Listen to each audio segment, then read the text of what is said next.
Digital 410 Productions proudly presents What's the Scuttlebutt Podcast with your host, Don Abernathy. Hey everybody, what's going on? It's the What's the Scuttlebutt Podcast, your favorite World War II based podcast. And I don't have to tell you, the world has gone crazy. We're all still in lockdown. And the cool thing about doing podcasts like this and my other podcasts is I get to talk to people located all over the country and sometimes even the world. And especially right now with the COVID-19, all the being locked up, staying home, hearing of all the craziness going on in certain places. I was lucky enough to just go out and complete a bike ride with my kid. I think we did 4 miles on the bike. I did 3-mile run before that. Got home, took a quick cold shower, and here we are. So thank you guys for continuing to support your favorite World War II based podcast. And we're going to get right to it. Joining us live via the phone, Samuel Niles. Is that correct, Samuel? Yes, sir. What is going on? Samuel Niles, he is a member of the Kansas Army National Guard, and I assume you're in Kansas, that being the case. There's a reason I have you on, but we'll get to that shortly. If you've ever listened to this podcast, or if you haven't listened to this podcast, we like to get to know the people we're talking to before we get down to brass tacks. So, Samuel, if you don't mind, just give us a little quick background on you. Where were you born? When did you grow up? And what got you into the Kansas Army National Guard?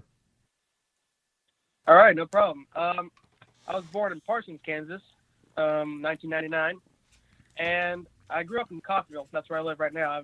After I was born in Parsons Hospital, we moved to Coffeyville, and I grew up there. I joined the National Guard back in 2017, and I've always wanted to join some kind of branch. Originally, it was supposed to be Marines, but some things, got in the way, and I wanted to stay more close to home. And I joined as a combat engineer, went to basic training in 2018, graduated, went straight through, and now I'm at my unit in Pittsburgh. Pittsburgh, Go Kansas, Pens! about an hour away from where Say again? I said, go Pens. I'm a huge Pittsburgh Penguins fan. I actually grew up in Columbus, Ohio. And many of my friends and family say, hey, what's the deal? Why don't you like the Columbus Blue Jackets? You're from Ohio. Why are you a traitor? Why do you like Pittsburgh? And I have to remind people that when I grew up, Columbus did not have an NHL team. So I had to look around and find the closest one, which was Pittsburgh. It just so happened they're doing great back then. And then the Blue Jackets came to Columbus the year I left for California. So I was never living in Columbus to be part of the Blue Jacket fever. And that's why, as a Columbus native, I am a Pittsburgh Penguins fan. That's pretty cool. And so now you're in you're in Pennsylvania, and you're stationed there. Part of the reason I ask you on is you have a tremendous Instagram page, and if people have, do you mind if I put your Instagram handle out there? Sure. It's Niles_772. You have some fantastic Pacific impression photos. The backgrounds are great. Are most of these done via tripod, or do you have a friend that takes these photos? Who shoots most of these photos for you? Yes, I have some friends that just willingly, whenever I ask them, I have a couple neighbors sometimes. It just depends on who's willing at that day, and it's just an iPhone. That's pretty much all it is. No special camera or any editing program. It's just an iPhone 6. How do some of your fellow reservists feel when they you talk about living history and doing reenacting? Some of them just think of it as just, it's just a hobby, and others are actually pretty interested. I'm surprised that some of the higher NCOs actually thought it was pretty interesting, and they actually commented on some of my posts one time, and they think it's really interesting too, and not a lot of people in my area actually does that, so it's kind of unique for them to see. Well, and one of the things I found out, because I had the privilege, if you will, to actually participate last year, and we're supposed to do it this year, assuming that COVID-19 allows us to, which is to me and Jerry Oxley and his son and some of our other reenactors in the area, we get invited out to the Hilton to set up for the Army's birthday dinner every year. And last year we did a D-Day display. We actually had hedgehogs set up in the lobby, and all our rifles and machine guns are all set up. And one of the things I discovered when it comes to living history, and particularly the old gear, a lot of the modern day service members, they like to, it's kind of, I don't want to say shocking, but it's really curious for them, or kind of blows our mind of how rudimentary things were back then compared to the gear that you guys wear today, whether it's the Boondockers or the Rough Outs. The fact that, as I've probably beaten everybody's head here on the podcast, the fact that we landed in Normandy in our Sunday best. I mean, we're wearing wool pants, a button-up shirt. Some guys had a tie on, and then we threw in some leggings and a backpack, grabbed a rifle, and here we are to save France. Compared to what you guys wear nowadays, I find a lot of the modern-day service members are really blown away by that. Yeah, it's completely different how we were back then. A lot of things weren't even thought of, like body armor or camouflage for even that matter, because back then it was first camouflage pattern for the Americans was the frog skin camouflage, as everybody knows. So yeah, it's really different, and some things that we kind of wish we had back then, that we had wanted to have back then, and some things we're like, yeah, we wouldn't want to do that because that's too dangerous. So it does blow our mind sometimes how the evolution from the 40s till now and advancements. You got to forgive me because I'm all hyped up full of adrenaline because I just got done running. So my mind's all over the place. I don't want to jump over your National Guard career. So you signed up, you're in Pittsburgh now. What do you do in your, when you're not doing your fulfillment with the National Guard? What do you do in your professional life? I work a job. It's a crane business. It's called Taylor Crane and Rigging, and pretty much it's a full-time job just to get me through and get some money for right now, and then hopefully eventually maybe possibly go active duty. I'm not sure yet. We'll just see. So that's where I'm at right now. Have you or your unit, have you guys ever been called out to do any of the natural disaster relief, whether it's a hurricane somewhere or tornado, flooding? I mean, obviously you used to live in Kansas and you're part of the Kansas National Guard. Have you guys ever had to do any emergency relief work? Well, the unit has before I've joined, but the funny thing is, last year I was at NTC, which is National Training Center in California. Our unit goes there every 2 years to do some desert training, and that was the time when our state, the area that our state was in, flooded, and certain areas got flooded. And they actually called out the National Guard, and the 2 units that were in that area were on training, so they couldn't send them back home.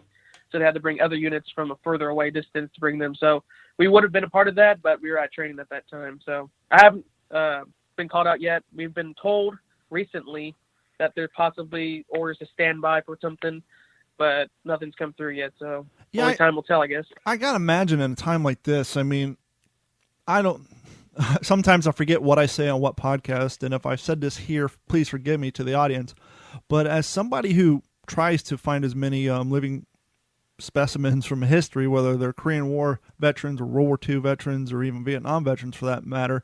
Matter of fact, within the last 3 days, I've handed out 4 business cards to Korean War veterans trying to get some interviews. I've said on whether it's this podcast or other podcasts, as somebody who hosts a historical podcast and who's a living historian who dedicates all of their time to history, it's weird to sit back and think that we're living it. And I joked around the other day with somebody, I was like, hey, when we're 80 years old and it's the anniversary of COVID-19, and once this thing's all said and done, that somebody's going to be, some young version of us is going to be tracking us down, trying to do a history report, whether it's for high school or whatever the 40-year-old version of a podcast is in 40 years. And just, we're actually living history, and it's kind of bizarre to think about it.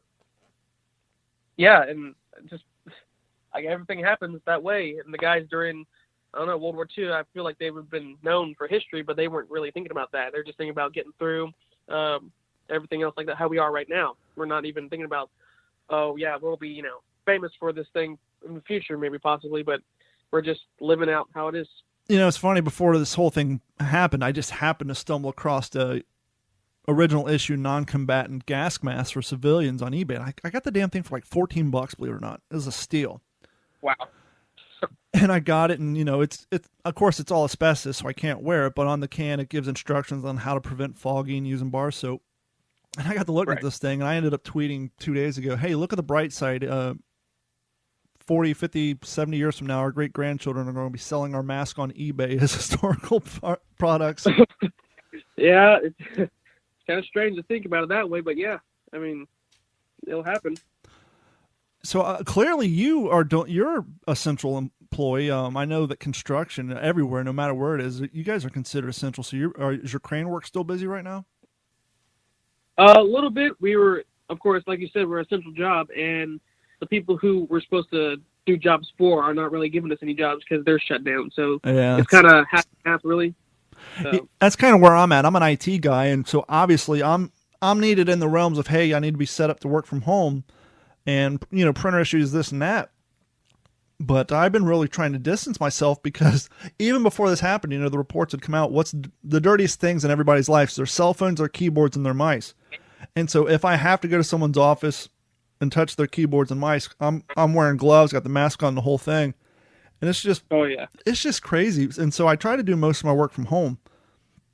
Right. So which came first for you, the chicken or the egg? Were you enlisted or were you into living history first? I think my living history came first a long time ago. How old were you when you got into the hobby? Well, let's see. Probably when I first got interested in the military and all the historical things was probably when I was in 5th grade. So around 11, 12.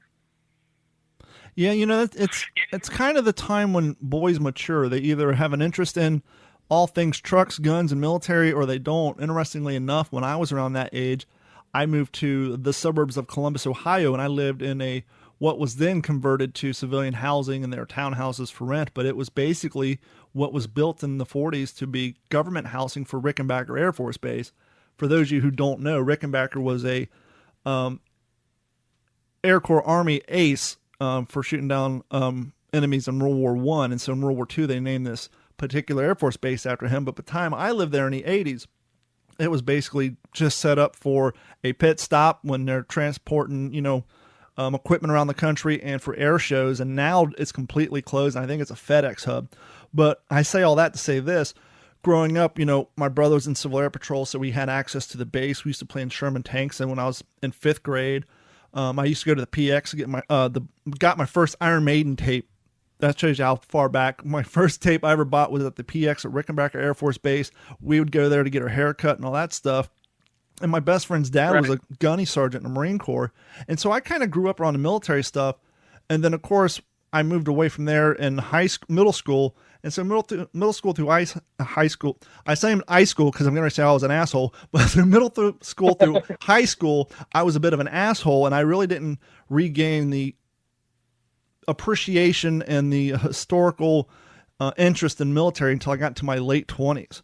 And so, looking back at it now, if I had the same appreciation and the same value for the military at 18 as I do now, I definitely would have enlisted. But sadly, much like a lot of people, I was an asshole until I was in my late 20s. Huh. And so you were go ahead. Yeah, sometimes that's how it works. I've seen many people are just, at that time of that age, they're just like, yeah, I don't know if it's what I do, but I don't know what I want to do, but I'm not going to do that. And then eventually later on, they're like, man, I should have done that. So it's just however the person feels, Now, is the Marine Corps your primary impression? Or is it your only impression? Yes. It's my primary. I do some other ones, not as much, obviously, because I do mostly Marine Corps, but I do some European theater of operations. I'm starting to put together some Vietnam, and it's just going to go from there. But yeah, main impression is Marine Corps. I'm just like you. And as my listeners know, I made the logistical mistake when I first got into the hobby of doing Marine Corps, and this was 6 or 7 years ago. So there was really no events going on around the country, and so I was doing a lot of living history setup, and I attached myself to the first ID out of Tampa, which is who I'm with now. But yeah, my first impression was Marine Corps. And for quite a few years, there really wasn't a whole hell of a lot to do. But now, luckily, with the events in Alabama and what's going on up in PA and 2021, I think we're doing, Okinawa up there. Are you going to that event? I thought about it. I might need to get a few things together. And for that specific one, I think they're also doing the Army's 77th Infantry Division. And I actually would probably want to do that one. That one's actually a pretty cool unit. Nice. So, possibly, yeah. So what is it about the Marine Corps in the Pacific that just latches on you? Well, let's just go back to whenever I first started learning about World War II and everything. Sure. So if you talk to the common person, anybody normal, not reenactors, not historians, just the normal person, when you say World War II, they usually sometimes just think about Hitler, the Nazis, and all that European stuff. Yeah, D-Day and Normandy. Right. And what a lot of people, the majority of the population does not know about too much about the Pacific Theater. Maybe they had an uncle, grandpa, whatever, served, and they didn't really think much about it. But you usually hear more about the European theater and all that. So, not to interrupt you, but it's kind of a thought to go along with what you're talking about. I find it's interesting when the average observer who doesn't know much about history, when they find out that D-Day is actually a generic term, and that, yes, it's been hyped up to describe the big landing in Normandy, but the fact that every Army, military, Navy, Marine Corps operation had a D-Day and an H hour, when they learn that, they kind of like, huh. Right, yeah. And, yeah, like you said, D-Day's just been hyped up for Normandy, and everybody knows the D-Day. But, yeah, that's correct. You're right. Every operation has their own D-Day, and a lot of people don't know that. Yeah, you say June 6, 1944, a lot of people know what you're talking about. You say August 7th, 1942. Huh? What was that? Just a little campaign called Guadalcanal. That's when we landed. But no one has that date memorized because, like you said, so up until lately, thank God, because of the HBOs of the Pacific, but prior to that, you very seldomly saw any real Marine Corps footage on the History Channel, the Military Channel, or any of the primary sources. Yeah, and they just don't cover it as much because everybody's so fascinated with, don't get me wrong, it's important, but the Holocaust and Hitler and all that stuff is important to learn. But it's just covered too much, I think, and they don't really cover that much on Japan and that threat. If somebody's wanting to get into learning about the Pacific and the Marine Corps, what source materials would you recommend for them? Or what do you preferably, what's your favorite books out there? Well, I think one of the better books to read is memoirs and actually books written by the guys who were there. Of course, historical books, guys who write about it, who weren't there, do a good job on it, but I think the actual first-person story is the best source for information, because then you can actually hear their accounts and how they felt. Sometimes Eugene Sledge, everybody knows him, who's watched the Pacific, but he wrote a book with the Old Breed, and in the book he actually describes what he has on when he lands on Peleliu. He actually describes he has certain things on his belt or whatever, and I feel like that's one of that and also photos, original photos. If you can find as many original photos as you can, that's a really, really good source. Have you read Sidney Phillips' You'll Be Sorry? Yes, I have that one, yes. The interesting thing about that one, kind of going back to where you're talking about Eugene Sledge, which I also have a copy of that. I got the 83 softback. But the one thing I was surprised to learn, and he really didn't get too deep into it, and I haven't heard it or seen it anywhere else, was the fact that certain parts of his unit landed in Guadalcanal wearing their khakis. Actually wearing their khaki shirts and pants, not the HBTs that we all expect to see in Guadalcanal photos, but because they're all black and white and they're at such great distances that you can't tell that it's not the herringbone twill. A lot of those guys actually landed in their khaki shirts and pants. And I think I think the guy who played the made-up character on the Pacific, RB or whatever, he was the only one on the whole show, but he had on a khaki shirt and khaki pants. But all the rest of them, at least in the movie, was wearing the HBTs. Right, yeah, that's another thing that I tried to explain to new starting reenactors and stuff, that if you watch movies and stuff like that, it is not 100% accurate, and you can't really say that that's how it was, because they're just taking their take on it, and it's not 100% accurate. Well, furthermore, they're working with their budget and the knowledge of their historical guidance, whoever's on their set doing historical, references. And a perfect example, I haven't seen it. I was actually listening to the Adam Carolla podcast. I forget whose son's in it, but somebody famous, his son's in it, but it's that new D-Day movie. And whoever did the set production, just from the screenshots I seen, and whoever did the wardrobe, you got guys just running around in helmet liners, not even full helmet gears. Some of them have Korean War chin straps on it. And so you got to be very careful what movies you reference when you're trying to get into this hobby, because just because it's a movie doesn't mean it's correct, because if the wardrobe department can't find an article such as enough M1 helmets to cover everybody, they're just going to make them run around in liners or not the correct shirts and things like that. So you got to be really careful if you're going to use modern day media as tools for guidance on your uniforms. And you got to be careful if you go back to the older stuff, like on The Longest Day. the chin straps on the airborne guys were so ridiculous because that's all they had in the wardrobe department. And so, they were squared off. They looked like old football chin straps. Right, yeah. And like I said, I think media, like you said, movies and such should be one of your last resorts to go through things like finishing touches, maybe like a detail on how dirty it was. But pictures, books, all that good stuff, that's what you really need to base your impressions on.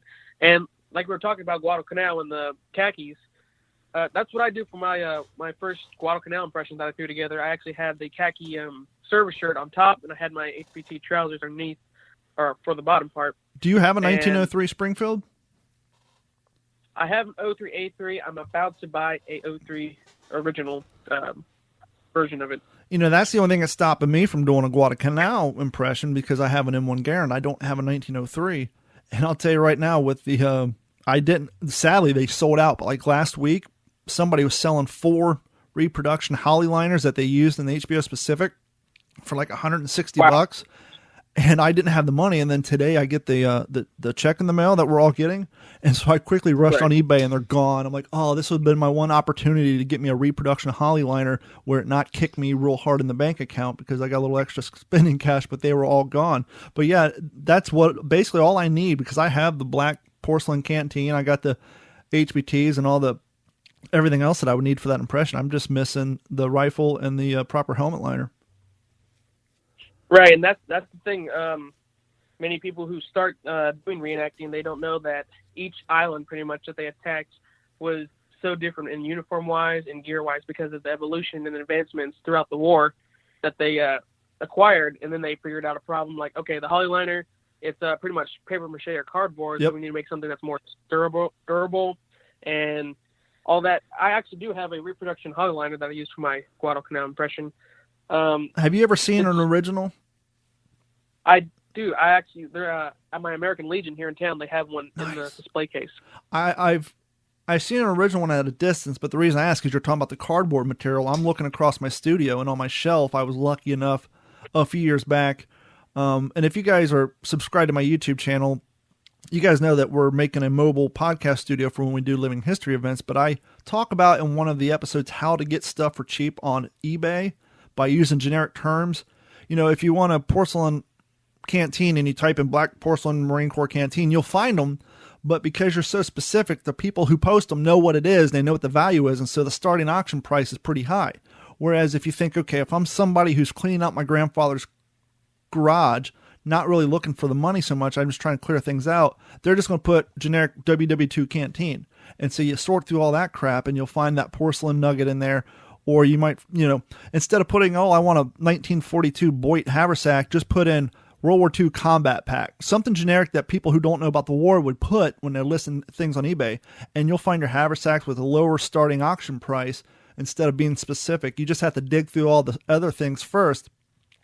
And I say all that to say I actually got lucky about 3 years ago when I got an original pith helmet, and it's made by Holly, and it's the same material. And you're right. It's almost like a thick green cardboard with a canvas over top of it. And it's almost like a child's toy. It's so insane to think that's what the liners were made of.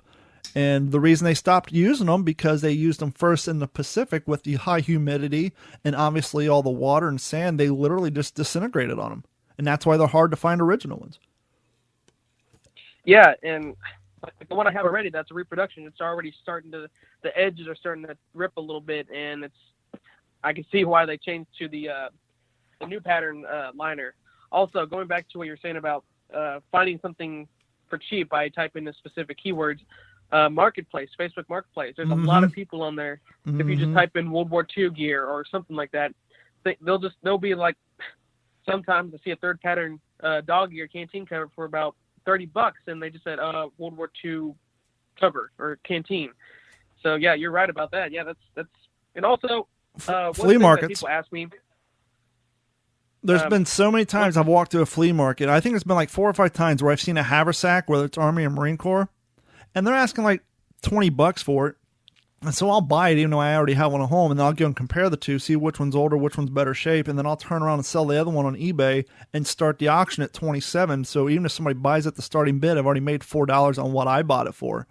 It's just like, because people don't know what it is. Oh, here it is at a flea market for $20. A reproduction costs just $90. So why not sell the original for $30 or $40 and make a couple bucks because you don't need it and there's no reason to stack up a bunch of stuff in your house. Exactly. Yeah. It's always moving stuff. You're not pretty much keeping every single thing in your collection. You can always move stuff and see what you can get a better price for, or more original, or even if you want to do reenactment stuff, reproduction is better for moving around and running around. People ask me sometimes who aren't a part of the reenacting world, where do you get all your stuff? It's pretty. You pretty go to the surplus question. store and get it. I wish it was that easy. Yeah, no. For an example, I went to my high school that I used to go to here, and I taught the World War II class because I knew the teacher really well, and he said I could teach the World War II class. I brought in pretty much an entire kit, Marine Corps, and I also did Army. And what I broke it down to them, I just pretty much said, everything you see all together here, I did not buy together. No. I had to put every single little thing, even if it's the canteen with a different canteen cover, and had to explain to them that way. And they should have seen the faces of them. They're just like, what? I thought you just buy it all at once. No. Oh, you can. You can go to at the front and drop $1,000, $1,500 and get all reproduction stuff. And that's Exactly. that's cool. But chances are, if unless you're like getting into this because you want to do airsoft and you just want to look like you're playing Call of Duty, those cats will go on and there's nothing wrong with that. They'll go on at the front because they got some parents with a credit card and they'll drop $1,200 and they'll get outfitted in a D-Day landing uniform or whatever, and that's great. But most of us who do this for the living history, yeah, if you're 6'5" like me, you can't wear the original uniform, so you got to buy the reproductions. But two, you almost have to have two collections. You got to have the private stuff that you show off when you're doing a living history event at a museum or at an air show where you're not out in the field, and then you got to have the stuff that you're willing to trash out in the field, and it's a fine line. You know, I got an original M1 belt that I'll wear out in the field, and I got reproductions depending on which impression I'm doing. When I'm out doing a tactical or a battle reenactment, whether it's Marine Corps or Army, I have an original haversack and I have reproductions, and I'll wear the reproductions out in the field and roll around and get them all dirty. But if I'm standing in the museum for 5 hours, I'll wear all the original stuff. Right, yeah, and it's pretty much whatever you think. Like you said, just what it depends on what you're doing, or if you're doing running around, getting dirty and stuff like that. That's what I do with when I do those photo shoots on my Instagram. All the stuff that you see is dirty and torn up. That's all reproduction. So anybody who's seeing that, don't worry, it's not original stuff. But there's some mixed in there that I can't really, replace because it looks too new, if you will. Yeah. And there's a lot of things that happen with the whole making everything dirty. There's a lot of people who are like, oh, no, you can't do that. That's not right. Well, if you're going to do an impression about being in the Pacific Theater and actually fighting on an island, you're not going to look completely clean, perfect, and everything like that, which I try to tell some people, and some of them just like, oh, it's just you're posing for a picture. No, if you want to actually really get into this and actually, feel like you're portraying it correctly, you want to actually go all in and just, go all out.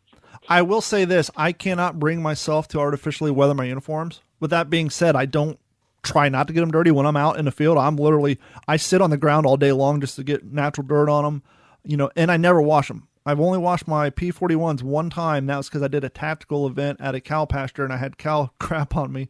That's the only time I washed it.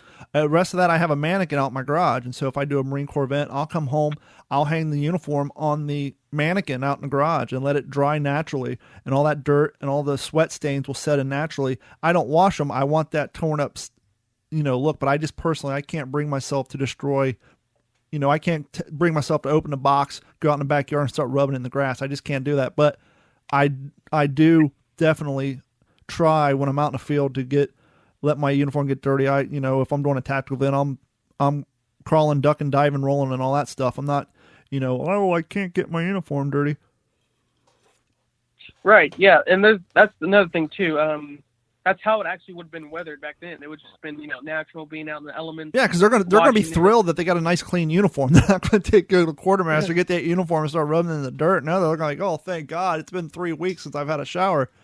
Real quick, just to get back for the up-and-comers, have you read Voices of the Pacific, The Untold Story from the Marines Heroes of World War II by Adam Makos? I have not. That is a very good one.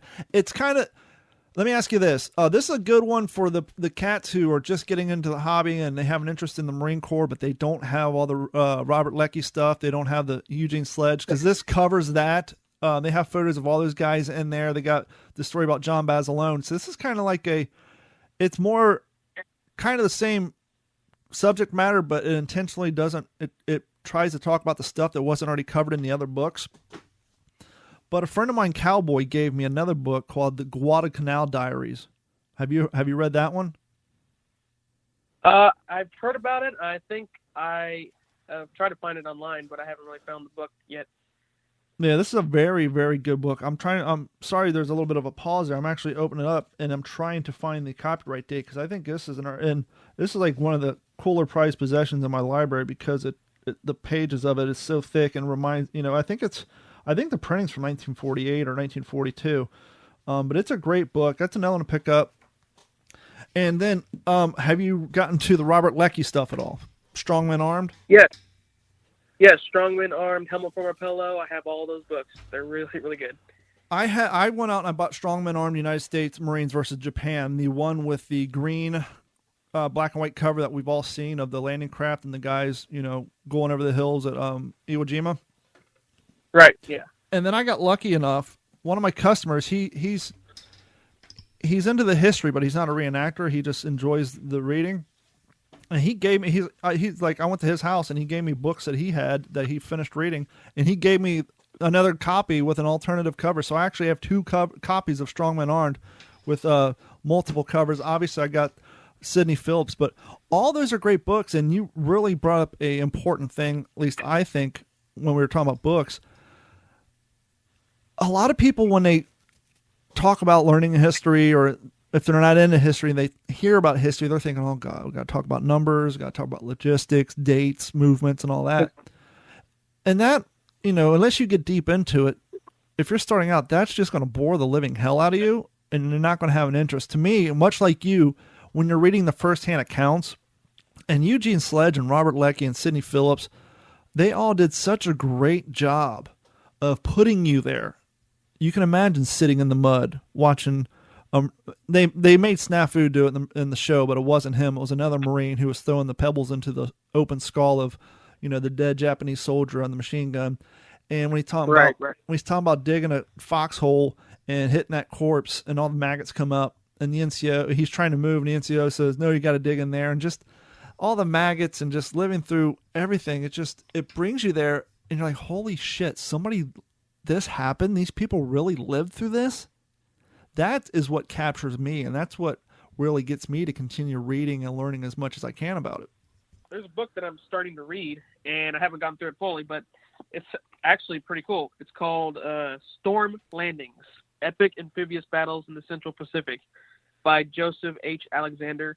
And what it does, it shows like illustrations and different units that actually landed on these islands. Some of the main ones are, let's see, I'm looking through the book right now. They have Tarawa, Peleliu, the Marianas Islands, Iwo Jima, Okinawa, a few more, but every time they cover a battle, they go into detail on the maps and how they would advance and all the tactics and stuff like that. So it's a really good book. I suggest it. So, well, hopefully we can track it down on Amazon. Yeah, and it's just like how well, like you said, how well they'd like give you a mind picture, and they go really into detail. And especially Robert Leckie, he was a writer before the war and writer after the war. He wrote over 40 books, I think it was. And another one that he has, or that he wrote that I have, is he talks about the Battle of Iwo Jima by Robert Leckie, and he goes all into detail about it, which is pretty interesting. But going back to what you were saying, yeah, it's gruesome. Like, I don't think half the people, not to offend anybody, but half people today who are around the age that they were back then probably would not want to do that at all, or volunteer or any of that. Are you kidding me? We got Sidney Phillips turning 16 on Guadalcanal. You can't even get a 16-year-old to mow the grass if it's 93 degrees outside. It's insane. Now, I know the Right. Pacific is your area of expertise, per se, quote unquote. Obviously, none of us, well, I've had the privilege of having actual true certified scholar, college graduate historians on the show, but the rest of us, we're amateur at best. But with that being said, who better to interview people? Well, obviously World War II vets, but they're getting hard to find. And so your other two options are history teachers or people who I kind of find, into it more are living historians, because if you find the hardcore guys, all their leisure reading is about World War II. They're reading to get the dates or the thoughts, or they're trying to figure out, what particular item was worn on what landing so they can get their impression right. And that's part of the reason why I fill hollow spots in on this podcast with talking to guys like you and ladies and everybody else who does living history.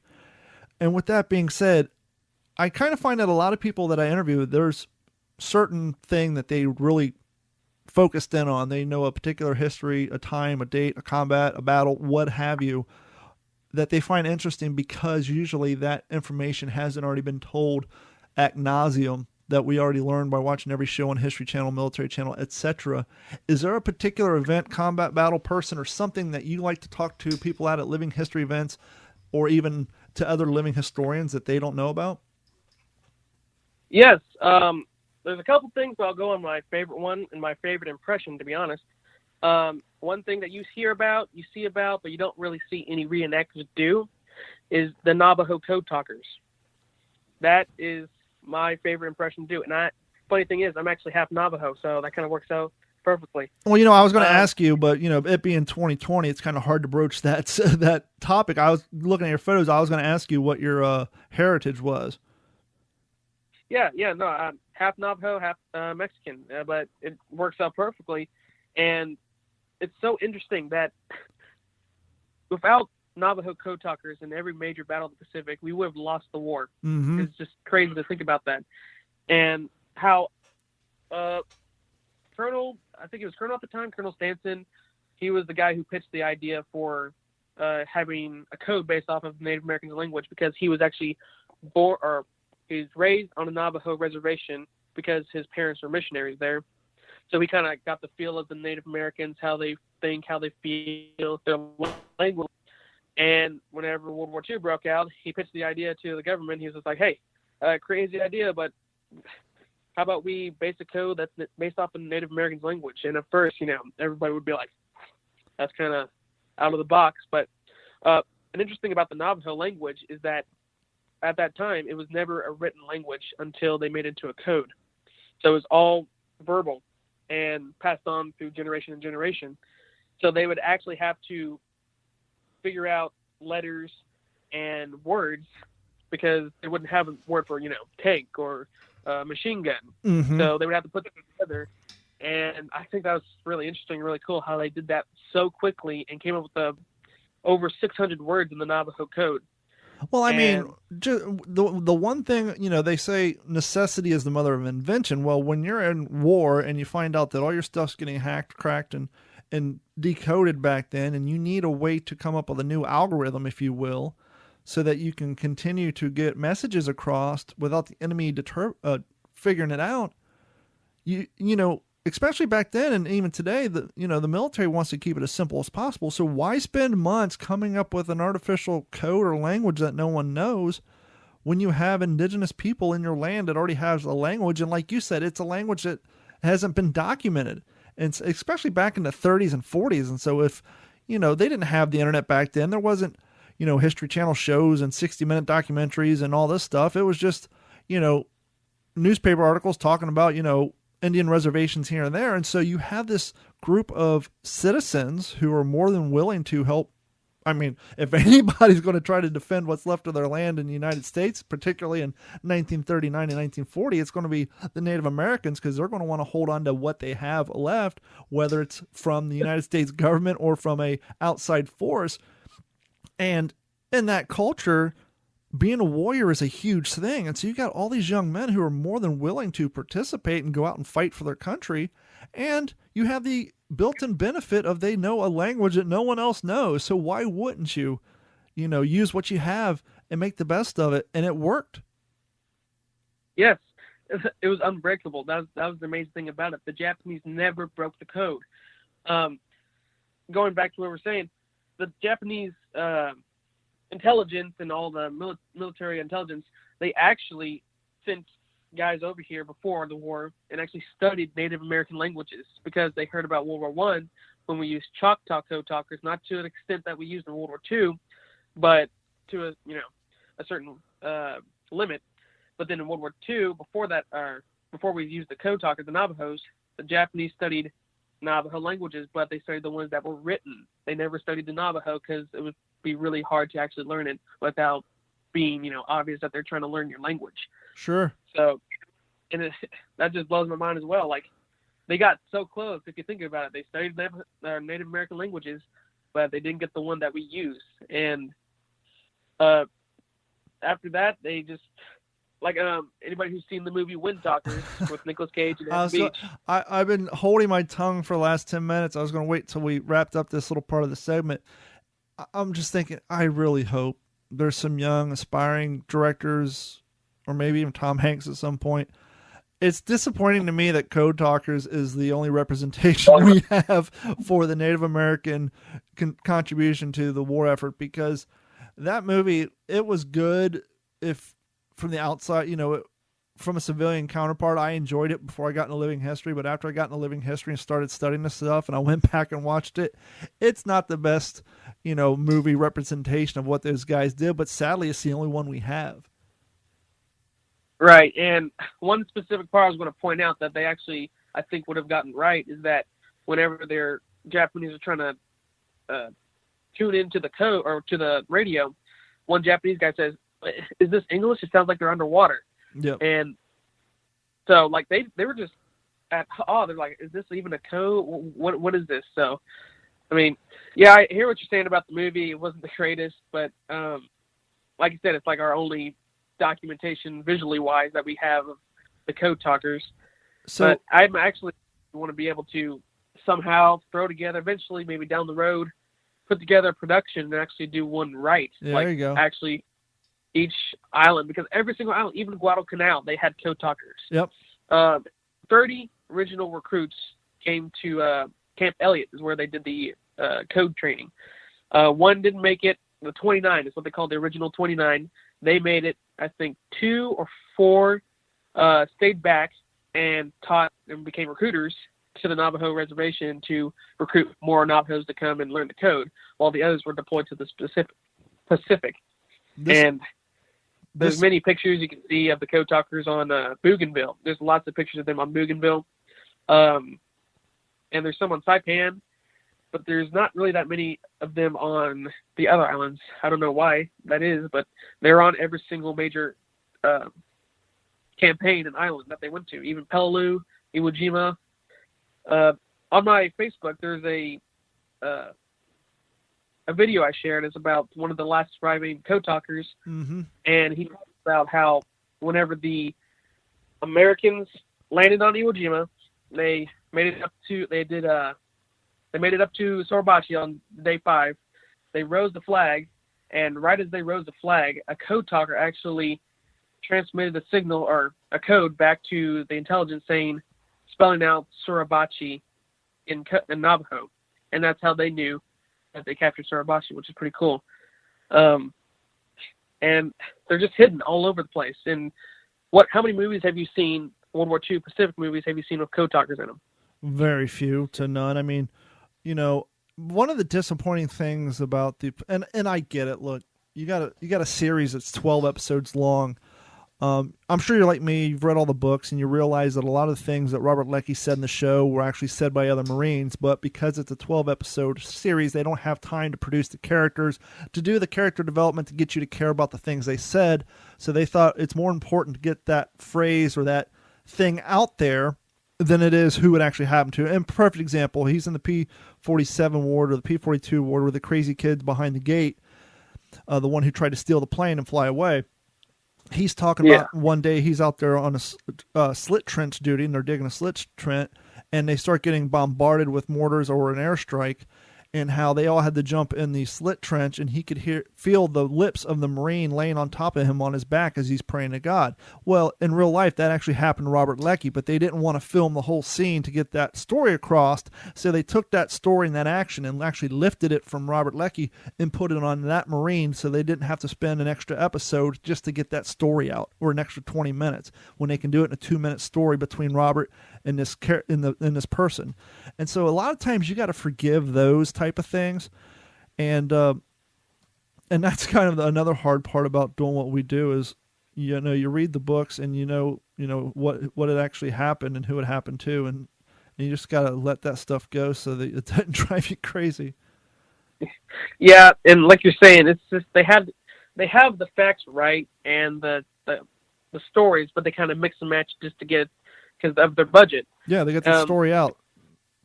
Yeah, and another thing that I noticed real quick, because you brought up the flag raising, if you go to WTSPWorldWar2.com, that's our website, or just look on iTunes, Spotify, Stitcher, wherever fine podcasts are sold or given away. Episode 34, I actually had the privilege to talk to World War II Navy. I'm sorry, that's the wrong heading. I had the privilege to talk to Marine Corps vet Robert Glenn of Fox Company, 2nd Battalion, 3rd Marines. He was a bar gunner, and he was taught about how he got injured by a grenade, and he was actually laying on a gurney watching the flag raise on Suribachi before he went home. And if you want to hear a really good in-depth interview about being a bar gunner on Iwo Jima, and I think he was also on Saipan and a few other campaigns, he tells some really good stories, and it's so crazy. You spend all the time we do research and looking at photos, and then when you actually have the privilege to sit down for an hour and talk to the person who was there living it, it's just so fulfilling for what we do. Yeah, it's always amazing to meet those kinds of people who, like you said, lived it and was there, and it's just their living history. They are the history. Now, you said you're trying to complete an impression on being a Native American code talker. Obviously, you already have the P-41s and the appropriate uniforms and loadouts and all that, but how do you go about creating a kit or a display for living history to get the history across? What sort of artifacts or tools and equipment do you need to do an accurate portrayal of a Native American code talker?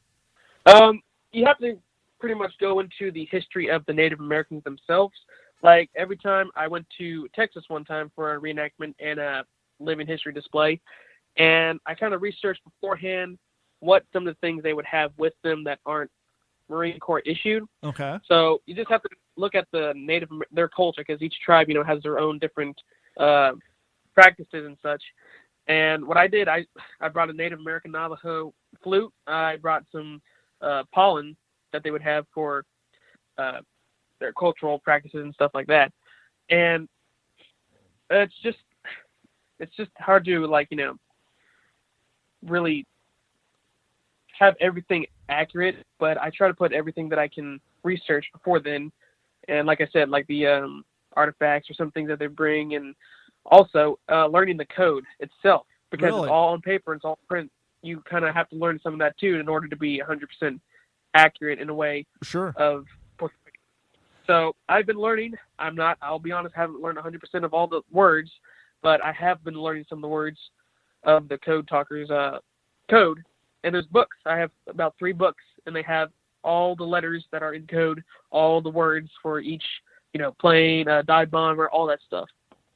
So you really have to bring everything, for a display anyway, everything that you can pretty much go off of and say, this is the language of use, and people can look at the book and see the actual, or maybe if you want to put it on posters and put some of the words, or somehow their practice cards or something like that. So it's just the code talker impression is, like I said, one of my favorites, and I'm still working on it.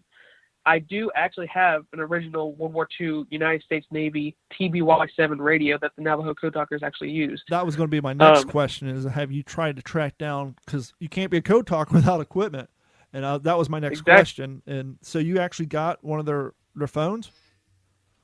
Yes, it's a TBY-7. That's the model number. It's a small box radio. It's not like the ones you see with the telephone-looking headset or whatever. But I actually bought the Navy headset that they had, because they used the same ones that were in Navy planes.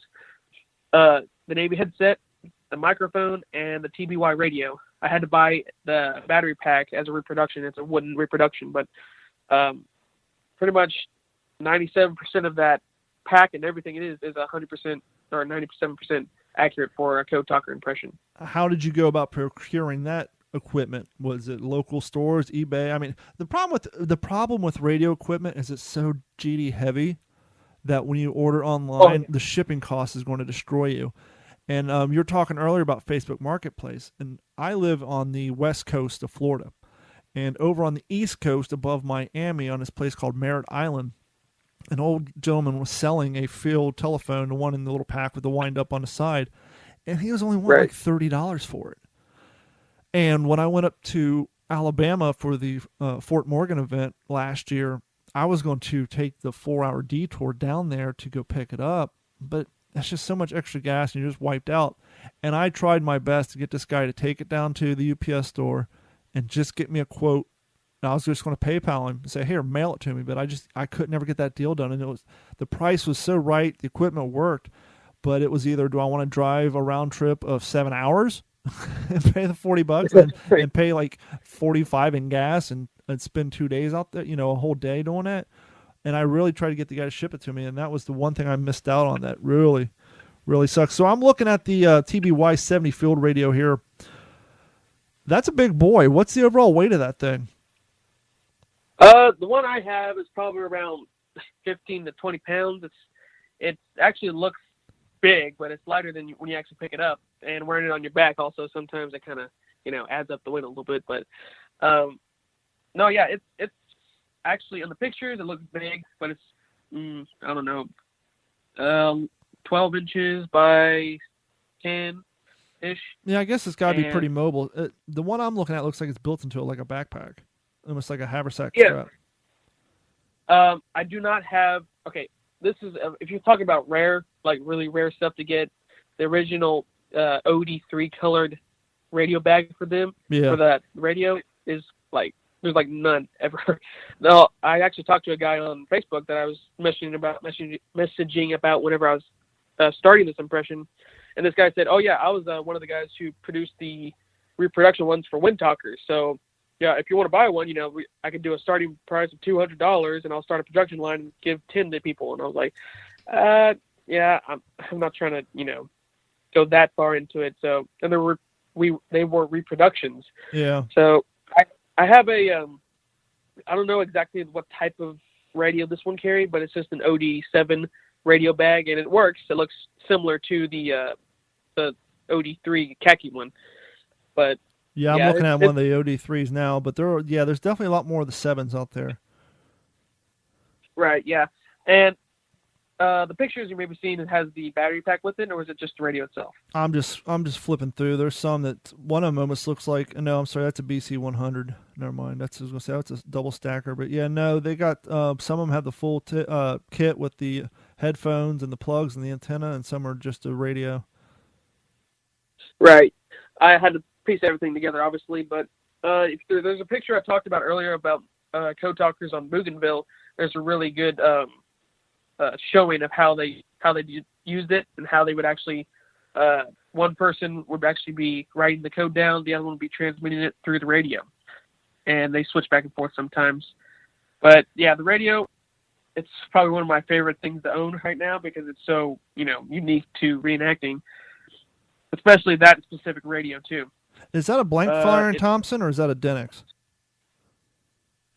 In your photos, firing, but I haven't really put any rounds in it yet. I just got it recently in the last couple months. Yeah, so I haven't. Yeah, I'm thinking. Yeah, it's definitely not a Denix because they didn't put the cuts compensator on theirs. Right. That's how you know you tell Denix. Go ahead. The code talkers, if you see the pictures in the early war, like 43-ish, they were using the M50 Rising gun. Yeah. But later on, if you look at the pictures on Peleliu or Saipan, they're actually using carbines.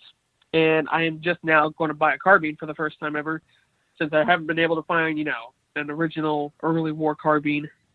I'm actually getting a 44 dated inland carbine. So that actually will help with the impression because they wouldn't be carrying around, a heavy Garand. Sure. If they're a radio. Especially if you're wanting to do Guadalcanal, and the early campaigns, you definitely can't have that.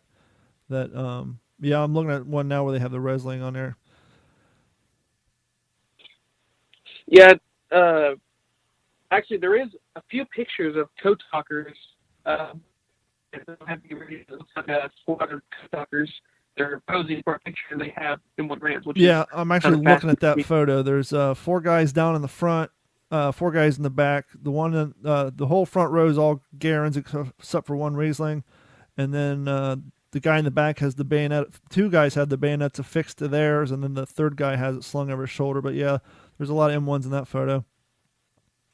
I'm guessing they were probably dropping their packs and going on patrols, short patrols. This looks like a propaganda photo that the Stars and Stripes or whoever was there reporting set up, because this is definitely a posed photo. Right. How many people do you have in your unit? I see in some of your photos you got 3 or 4 guys with you. How many people do you have dedicated to creating a World War II impression, Marine Corps impression as quality as yours? So surprisingly enough, there's not that many guys in my area. There's the 2 guys that I have helping me out with photo shoots and stuff. They're interested in World War II. They have some knowledge, but they aren't doing reenacting itself. They just, sometimes borrow my stuff. I'm like, hey, I need you to, if you want to help out and be a part of this photo shoot, they help out. They have, like I said, they have some knowledge, but not to an extent of, a reenactor. They just have the overview, like general knowledge. The other good thing about your photos is your photos and your impression, and you kind of got to it earlier, and that is weathered. You don't have your battle suspenders on. Very few of them have leggings. You got your pants rolled up, and you look like you've been in the field. It's not the clean, fresh, ready to get on a landing craft version that a lot of people do when they do their impressions, and that's kind of nice and refreshing to see as well. Yes, that's another thing I wouldn't say a pet peeve of mine, but it's kind of, if you're going to be a reenactor, like I said earlier, if you're going to be a reenactor and you want to actually portray it correctly, you got to actually get into character, if you will, and actually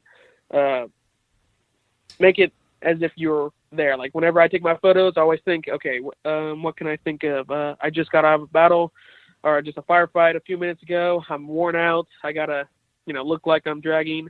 Or some of the captions on my photos, I'm like have my head in my hands and I say, Marine sits here resting, wondering why he's here and his buddy isn't, and stuff like that. It's just you got to really not just pose for a picture. That's the thing. You're not posing like you're, here I am. I'm in my Marine Corps uniform. You got to be like looking, dragging, and worn like you're in battle. Well, and that's. It's interesting you bring that up because on my other, I do like 4 freaking podcasts, but on one of my other podcasts called the Failed to Fail podcast, it's actually in the can. I need to edit it and get it out, but I'm talking to a wildlife photographer that I actually went to school with, and he lives out in Colorado. He does it as a hobby, but he's up to like 11,000 followers on Instagram now from his wildlife photography. And we go into detail because both he and I shared the same photography teacher. We took 8 semesters of photography back in high school. And we're talking about the difference between a photograph and a snapshot. And that's what it looks like. You spend a lot of time, you're not only a living historian who goes to the events, but because, especially right now with COVID-19 and the lack of events, what a better way to get that history out there through quality photographs and not just snapshots of you sitting on a bench or, leaning up to a tree. You actually try to create photographs that express feeling, and it really comes through. And that's, to be honest with you, I really didn't know anything about you. I'm looking at your photos and I'm like, this guy he's really into the Pacific, and he puts forth a great quality impression. I doubt you'll ever see one of your photos on FarbFest.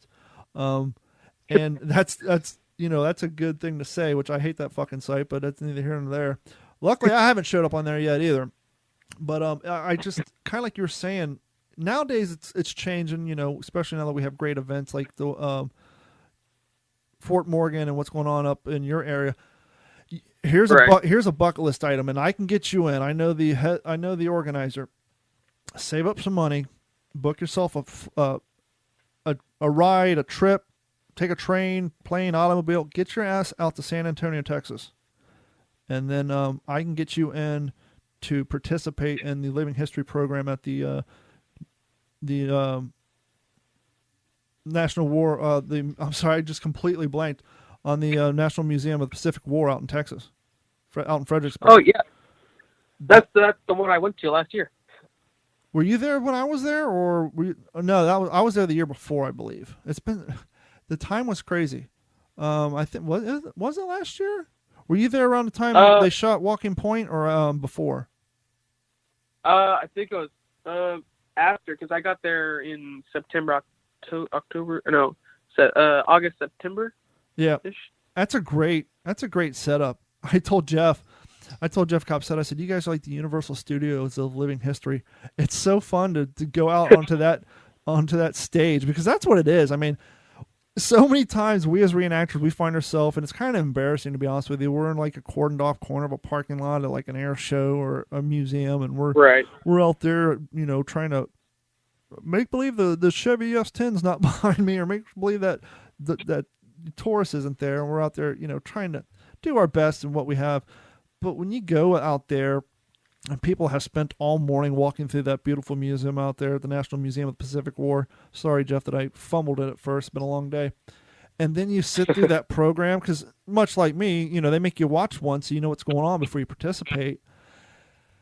And the amount of effort they put into that 30-minute display, obviously, well, actually, it's a little bit longer than that, because they have a good 15 minutes of living history or 20 minutes of living history at the beginning. It's not like you just get on and watch a well-produced battle, but you actually, they have a great living history program.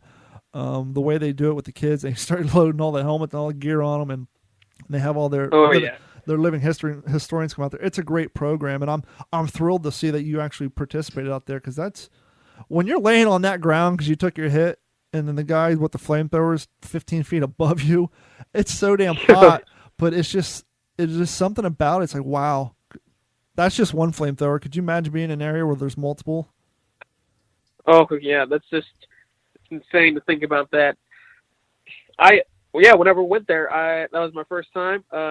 Young Cub 999, if you guys know him on Instagram, he invited me down there, and it was really, really cool. Like, my adrenaline was running. I actually thought I was there in the battle, because they really went out the pyrotechnics, like you said, the flamethrower. And I actually was a co-talker, and I yelled some words out there whenever we got to the sandbar, and I was right there in front. Yep. We worked it out that the XO, the lieutenant, he would actually, so the audience could see up front, they actually pulled me aside. He's like, put a shell on, Hill 4-5, go, go, go. And I actually would yell it out in code on my radio, but so the audience could see. And then we would run up and do the rest of the show. But the people actually saw me calling some code, which I thought was pretty cool for them to actually see a code talker for once, which they've probably never seen a reenactor like that before. Hopefully that would change, and more people of maybe, Native American descent would be interested in portraying code talkers, because it's such a low portrayed impression. And the nice thing about that museum and how open they are, because obviously they need volunteers, and they have the greatest thing, and I'm sure you kind of experienced it too, because as somebody who researches and buys all your uniforms, and you go down there, you got all your kit together, and the morning rolls around, and they got this fleet of volunteers that are just showing up in t-shirts and shorts, and they're getting outfitted almost like they're at a movie casting. You sit there and say, that's cool, because that gives young cats the opportunity to try this out and see if it's something that they want to invest their money into. And I'm sure they get more people who get into it for the long term than they do who just do it for fun on the weekends. And, we kind of had a smaller, or extremely smaller version of that. But when I got into this, I talked previously about when I attached myself to the first ID up in Tampa. The guy who ran the group for a while, which I can never give enough credit to, his name was John Thomas. He had a miniature version of that. He had a freaking utility trailer that he would pull behind his F-350. He had a couple rifles in there, probably 5 or 6 uniforms. He would do volunteer work at the museum, and they would pay him, and he would buy blanks and all this stuff. And he had a good, solid first ID group. But his thing he was a retired police officer, and so he kind of could, convince people, yes, this kid's only 15, which is more authentic to the age. Don't worry about the rifle thing. I'm a law enforcement. I'll make sure, he's trained up on the rifle. No one gets injured. And so we had that going for us. But his whole thing is, hey, young man, I noticed you've been walking around this event all day long. Are you interested in this stuff? Well, yeah, kind of. Do you live locally? Yeah. Come back tomorrow morning. I'll outfit you. We'll put you into the event. And we would get kids. Some of them would stick around. Their parents would start buying uniforms. And as they built their impression, they would borrow less stuff from John. He really did that for me, not so much with the uniforms, but if it wasn't for him, there's about 2 to 3 years of reenactments and displays that I wouldn't have been able to do because I had a uniform, but for the longest time I just carried a Denix Thompson because I could not find. This was before they imported all the M1s in from Korea. M1s, CMP didn't have any. I actually ended up finding sadly it's the Canadian remake from the 80s where they had to make the different international whatever. I'm sorry, I'm just completely worn out. It's not a Springfield, it's the one. But anyhow, I bought it at a gun show. But if it wasn't for for him for the first years, I wouldn't have able been to do a live reenacting or a weapons demo. And it's the cats like that who have the ability to do so, which really helps the hobby, and it really gets people involved who, they may not have the financial security, that it takes, because that is the biggest barrier to entry in this hobby is the goddamn money that it takes to do this stuff. Oh yeah, that's the truth right there. Like, people who see this from an outside, they just think, oh, it's just, a couple, $100 here. No. It's like, eventually you might be able to spend like thousands of dollars on things that, just to get one impression down. I was joking with my brother the other day, and you're a younger cat, so you may not get this reference, but back in the 70s and 80s and even in the 90s, a lot of people had garage bands because their dream was to make it big and have a big band and go pro and be paid and get a record deal and all that. But just about every town, every school had at least 3 or 4 garage bands. And I jokingly said, in 2020, the podcast is the new garage band because everybody has one. But I was just thinking as you were talking about building the impressions, it's almost like a good living historian is kind of what people consider an overnight success actor or comedian. And let me explain that because people are like, well, that makes no sense. When people hear of a band that makes it big or comedian, they think that that person just went out to a club one night, got signed, and that was it.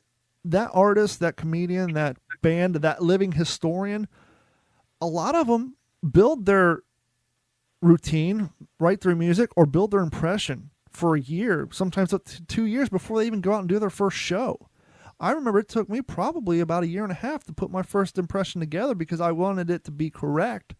And much like you were saying at the beginning, I didn't have the funds just to go on World War II impressions or at the front and just drop $2,000 on a uniform. I bought a helmet. 4 months later, bought some boots.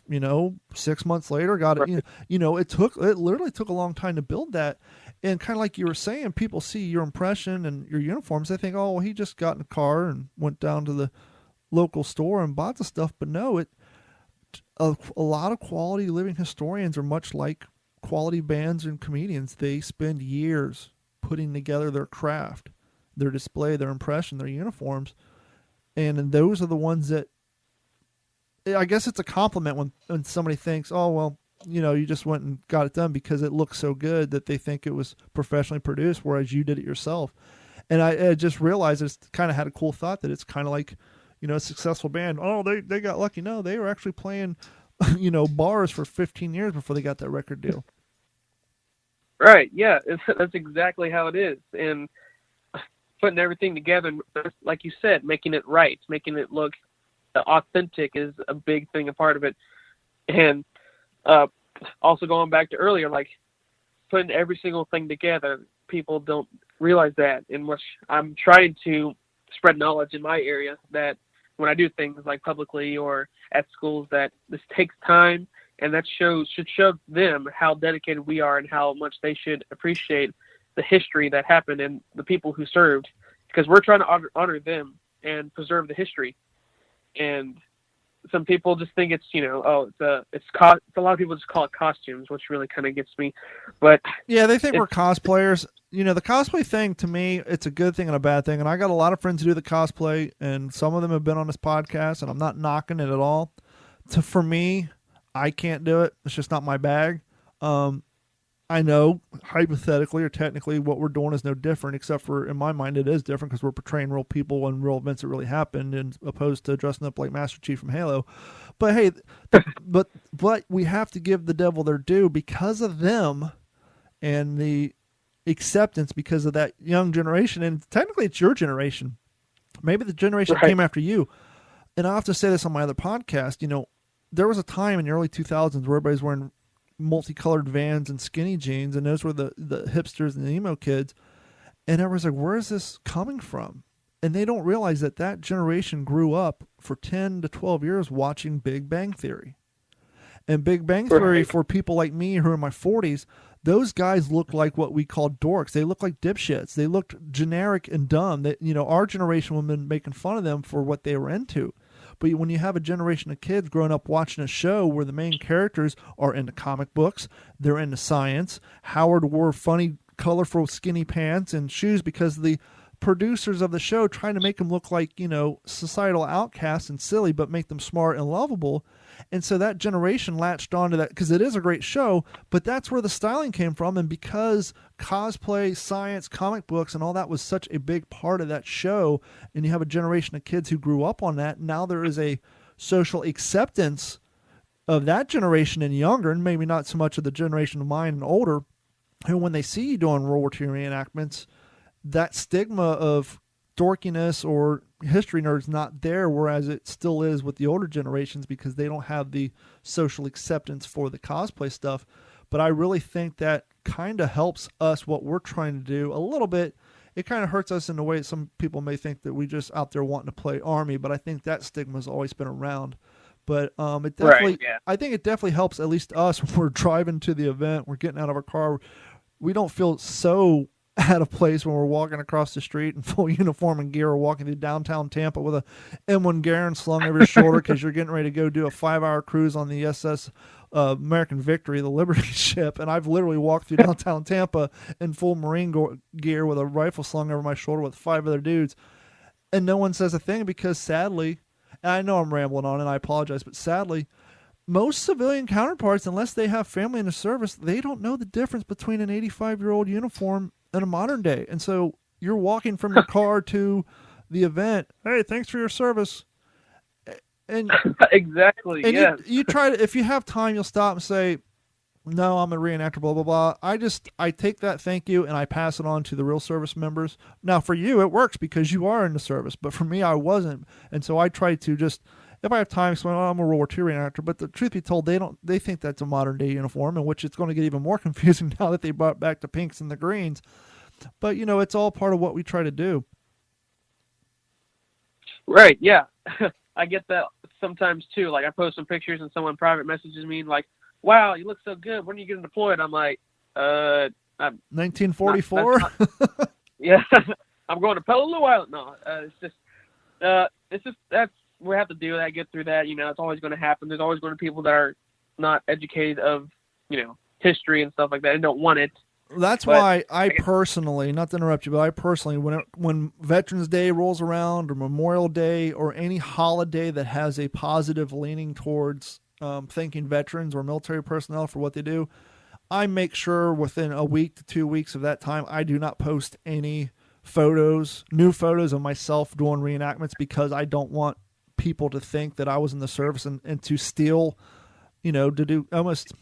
Not that I am, because once again, I'm wearing an 85-year-old uniform, but, it's kind of, if, to me, posting pictures like that of yourself in a World War II photo on Memorial Day or on, Veterans Day, that's kind of, you're trying to steal some valor. So I intentionally make sure I don't post anything around those holidays because I want the people who served to get all the credit and not myself. Exactly. Yeah. That's, I'm actually glad that you do that because there's some people out there that are just, just all reenactor. That's a video gamer on the side that they're like, oh yeah, saluting in the picture on Memorial Day and they get all the attention, which really makes me upset.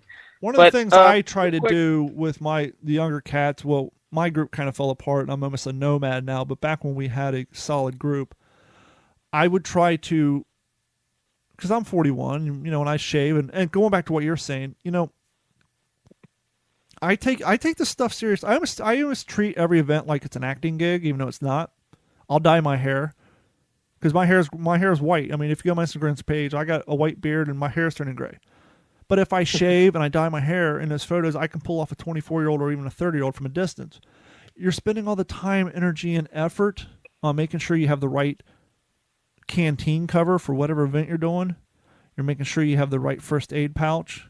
Okay, is it green side out or khaki side out on my helmet cover for this event? You go through all those details, but then you show up with a modern day haircut or my biggest pet peeve, and I'm sure you agree with me, you want to not shave and have a 5 o'clock shadow, and you say, well, hey, I'm portraying this event, and in this photo they have beards and facial hair, but you're wearing a clean uniform and you're standing in front of a tent. Oh, yeah. If you have access to a tent and a clean uniform, you have access to a razor. So shave. Exactly. I get it. Beards are in fashion. I have one right now because of COVID-19. I can't get my hair cut. I'm letting my beard grow out. I trimmed a little bit. But unless you got some sort of normality where it takes you 4 weeks to grow a halfway decent beard, shave the goddamn thing off. It'll be back in 2 weeks. Oh, yeah. That's a big thing, too. Like, whenever I'm doing my specific shoots and stuff like that, I make sure to look if they had facial hair and they're like beat up and been in the islands for a while, and I make sure of that before. And there's some where I'm clean shaven, of course. Obviously, me with the Native American, I can't really grow anything that much anyway.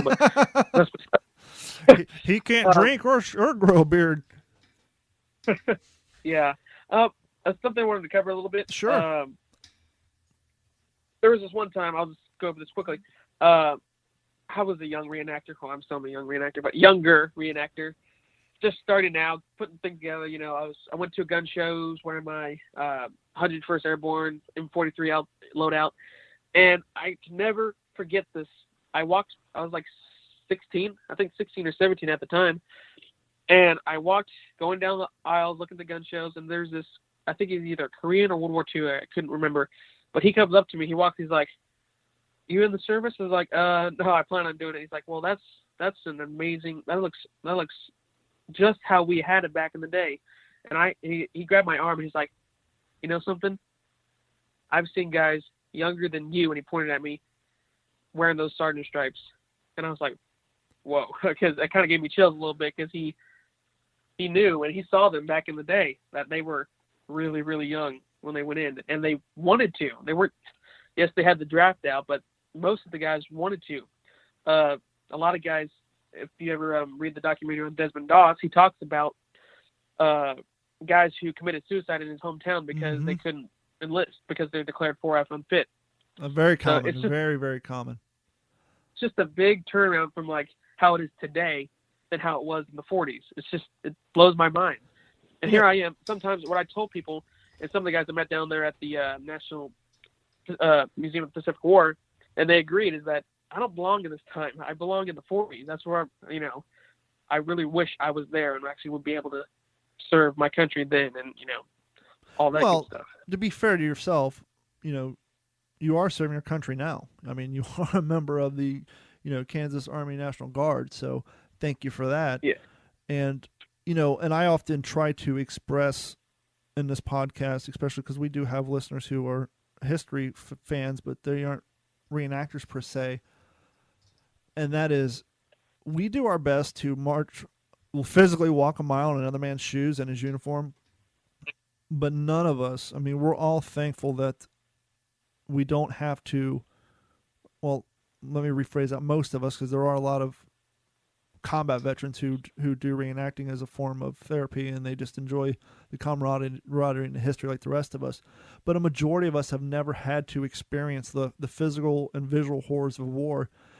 And I think we can all agree most of us don't want to. That's the one thing that we're happy about doing this stuff is, we're not trying to glamorize combat and romanticize it. We're literally trying to walk a mile in another man's shoes, which used to be a huge saying back in the day. Don't judge somebody until you walk a mile in their shoes. And that's what we're doing. We're walking a mile in their shoes. We're sleeping in the same tents. We're sleeping on the hard ground, slinging the material. I did a tactical event up in Georgia this last year. It was at a Boy Scout camp. We did an 8-mile, 4-hour tactical and then walked into a 45-minute public display. And so we're literally out there in the woods, drinking out of canteens, running, ducking, diving, crawling, doing all, Right. advancing on the German posts as they slowly move back.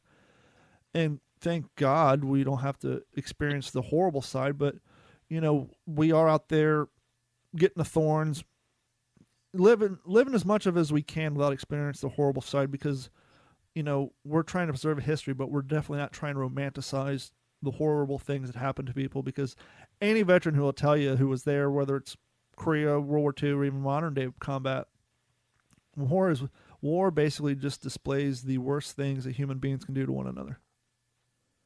Exactly. Samuel, thank you so much for your time. Before we go, is there anything else you want to share, or you want to plug your Instagram page, your Facebook page, maybe the group of guys you work with? I think you already said my Instagram. It's Niles_772. That's the Instagram. My Facebook is just Samuel Niles. I think about the whole reenacting thing. What I'm trying to do eventually, hopefully this will later down the road in years, but I have 22 acres.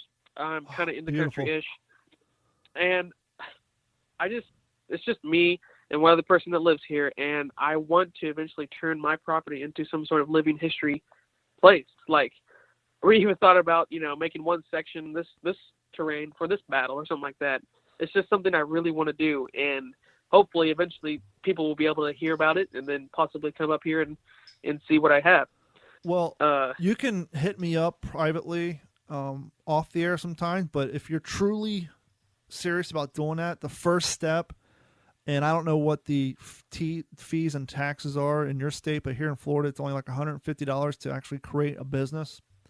Your first step is you're going to want to create an LLC, so that as you're building that property and all that, one, it's an official business, but two, all that infrastructure and educational stuff and World War II based stuff all becomes part of your business expense, and it just protects all your stuff. And it's, if you truly want to create a space where the public's going to come, you're really going to want to do it in a true incorporated business format. One, to protect yourself, because obviously you're going to need insurance and stuff, but to take that sort of thing seriously, you got to treat it seriously, and you need it is a business. And that's the one thing I kind of caught me off guard when I got into this is I would, like I said, I'm kind of a nomad. I fill in with people, and I have and I think most reenactors like this, we all have social skills, because if you can't talk to strangers, you're not going to be a very good living historian. You might hang out in the background and all that, but you're really not going to do too much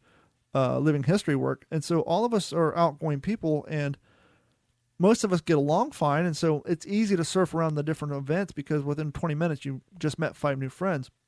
But back to my point, right. The thing that always blew my mind is I never realized how many of these guys, their groups are actually incorporated. They're running LLCs and things like that. And they do it because of, one, sometimes you need insurance to do events. If you're going to do an event out there, insurance. But one, the cost of all this stuff, and when you create an LLC, it helps make all that easier. And if you're able to do like things like I said before, where, certain people would do volunteer work at places to raise funds so they can buy blanks to outfit their guys, all that's easier to do. And it's kind of probably may not make sense if you're not business savvy, but a lot of the big groups, man, you may not think of it, who have 4 or 5 guys, a lot of these guys are incorporated. And so you're really going to want to look into that if you want to get that property thing up and going. All right. Yeah, that sounds really good. And I'll take that into account. Samuel Niles, thank you so much for joining us. I greatly appreciate it. I know it's late. It's a work night, but hey, what else you got to do? We're running a little long for this podcast, but hey, we're all quarantined, and well, I got nothing to do when I get off here but to eat dinner and play Call of Duty. So real quick before we go, what is the rules in your state, in your city, your town? Is it, like, I know in freaking Tampa, they got a 9 p.m. curfew. What sort of outrageous sort of things are they doing to protect you guys out there from COVID-19? Well, our governor in Kansas put out a statewide stay-at-home order. it was supposed to go to April 19th, but then she just extended it to May 1st, I believe it is. And so we don't have anything about curfews, I don't think, not that I know of. I'm not out anyway because, work and then sleep. Sure. That's pretty much what counts right now. But, yeah, I have an essential job, obviously, so we're still going to work. Our hours are cut. But it's just the whole 6-foot rule, no more people in groups of 10 at once. And it's just the basic guidelines for us right here. Sure. Because we are in Kansas, it's more, not big cities. It's more like spread out here and there. So we don't have that much of an issue, I don't believe. But, we still have the stay-at-home order, just stay cautious, wear a mask if you go to Walmart, all that stuff. So, I kind of got into a Twitter, not really a debate, but a back and forth a little bit. Someone posted a generalized broad comment about, if everybody in the country would stay at home, this thing would be quicker to go by. Why aren't all the states staying at home? And it's like, no, I get the theory behind that, but what you don't realize, unless you've driven across this country, is there's a lot of middle of nowhere out there. And so there's no reason to shut down an entire state if you only have 4 big cities. Shut down those 4 big cities, but when you have these small towns out in the middle of Wyoming and Montana, Arizona, where, you're living on 20 acres of land and your neighbor's 5 miles away, there's no reason to shut down those towns. And that's why that's why it's up to each governor, because every state has their own population. They have their own geography, distribution of people, and environmental impact. And so that's why they're allowing the states to make that choice and each city mayor to make the choice, because once again, if you're in New York State or California or Ohio and you got, Cleveland, Columbus, Cincinnati, all these towns, it may be easier to shut the entire state down, but once you get past Indiana and before you get to Nevada, there's a lot of states that there's a lot of middle of nowhere. And kind of like you were saying, you're not in a dense town. And so as long as everybody wears their mask when they go to the drive-thru and all that and practice responsible social distancing, there's no reason to shut the entire damn economy down. Exactly. But whatever happens is how they're going to do it. And we just got to, everybody's making fun of Florida because, Florida determined that WWE is, essential work. Well, it kind of is. You know how much money they spend renting out the small arenas in each town? Like when they come to Fort Myers and they rent out a Germain Arena, even though they can't sell tickets, but they still got to have the arena to film in, to set their stages up. And so, they may not be selling tickets and no one's going, but they're filming it. And the local towns that they're setting up in, renting out those arenas, staffing it for, and the road crew, they're employing people. And there's more. Right. Yeah. I worked for radio for 6.5 years. And for like 4 of those years, we put on like 2 to 3 huge festival concerts a year. And what people don't realize is if you walk behind stage, you know where the roadies are at? They're laying in hammocks underneath the stage waiting to move equipment. So when these bands travel from town to town, it's more than just 5 guys in a band moving some equipment. There's stages being set up. There's sound guys. There's 100 guys underneath the stage waiting to move the next band on. There's so much. Right. There's such a microcosm of a economy there that even with COVID-19 closing down all the concerts, all the, OCR races, the people who actually build those Savage races, those Spartan races, put on those concert venues, all the guys who built that infrastructure and women who built that infrastructure, they're all hurting too. So it's not just the bands that are losing money. It's the people who actually make that stuff happen. And so, at a certain point, yes, wrestling is essential because to put on a show, it probably takes 200 people, and all 200 of those people have jobs and they need to collect a paycheck. Yeah, a lot more people involved, and that's what some people don't understand, is that they just see the outside picture or the, from a distance. They don't go in and actually look and see how many people are involved and have, that's how they make their money, and that's how they, feed their families and all that. And for those of you who've been following the podcast, we do a lot of promotion for Walking Point the movie, which it is out right now on Vimeo. Go to Vimeo. You can rent it. It's like $7. Or buy it, and it's like $3.99 to rent or $7 to buy it. Just buy the damn thing.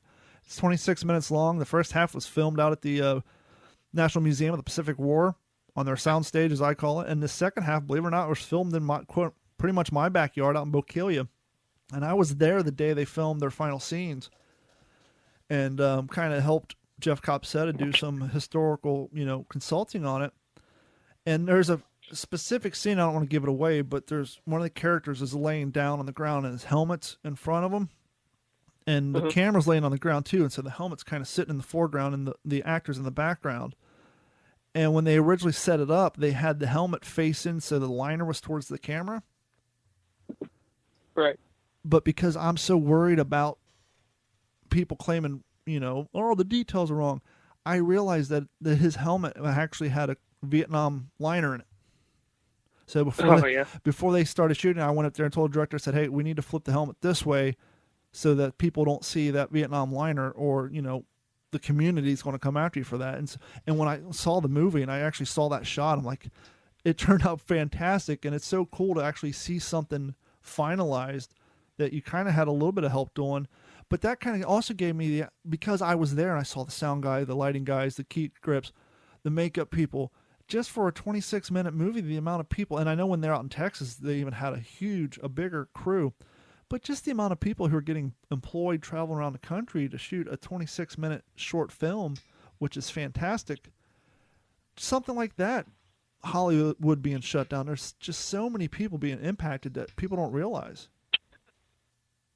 Right, yeah, and like you said, so many people, and it's just a lot of things that some will never understand, but yeah, like Walking Point, I have not seen it yet, and I plan on seeing it. I might go see it tonight. Well, it's on Vimeo. I can even text you the URL for it out, and for the rest of you guys, as always, anytime there's pertinent links, websites, pictures, what have you. I know a majority of you guys download this on Apple Podcasts, which is fantastic, or iTunes, Google Music, Spotify, Stitcher, etc. As always, go to WTSPWorldWar2.com. And that's where you can see the photos, links, and all that stuff. And we will obviously link the Vimeo link so y'all can watch Walking Point. Go out, support it. It was doing great. There are another ones. This thing was winning awards at all these independent movie film festivals. I know Josiah Schreiber, he won an award, I think, at the Texas Film Festival for best supporting role. Sorry, Josiah, supporting role. And so this thing was winning some awards, but then now all these movie festivals are getting shut down. And RJ and Chelsea spent so much time getting this thing put together, trying to get the attention out there, and so much money and energy. I mean, it's been over a year, and then something like this goes and shuts down all the film festivals. So please go out and support. We were talking earlier about how Wind Talkers isn't the best representation for the Code Talkers. And a lot of people complain, especially in this community. The worst thing about being a reenactor is listening to everybody pick everything else apart. And I get guilty of it too. But if you guys truly want quality content out there, you got to support the young guys, the up-and-comers. This is a 26-minute short film. It's kind of a proof of concept. His goal is to hopefully maybe one day turn this into a full-length feature or do another one. And so the best way to do that is for all you guys to go out and support it. Like I said, it's like $7.99. You're going to spend more than that at Starbucks tomorrow. So go out, go to WTSPWorldWar2.com, click on the Vimeo link, support RJ Nevins and Chelsea Nevins, and get that movie out there. It's a great little film. I've actually watched it twice. I'll be sure to watch it. Samuel, thank you so much for your time. I know we went a little long. I'm just rambling on because I'm just full of energy, and I enjoy doing this. I like to talk to people, I like to meet people, and I like to make new friends. And so, Samuel, Niles, thank you so much thank you for your service in the Kansas Army National Guard, and thank you for your great World War II impression, and I hope maybe to meet you at an event and or have you on again in the future. Thank you so much, sir.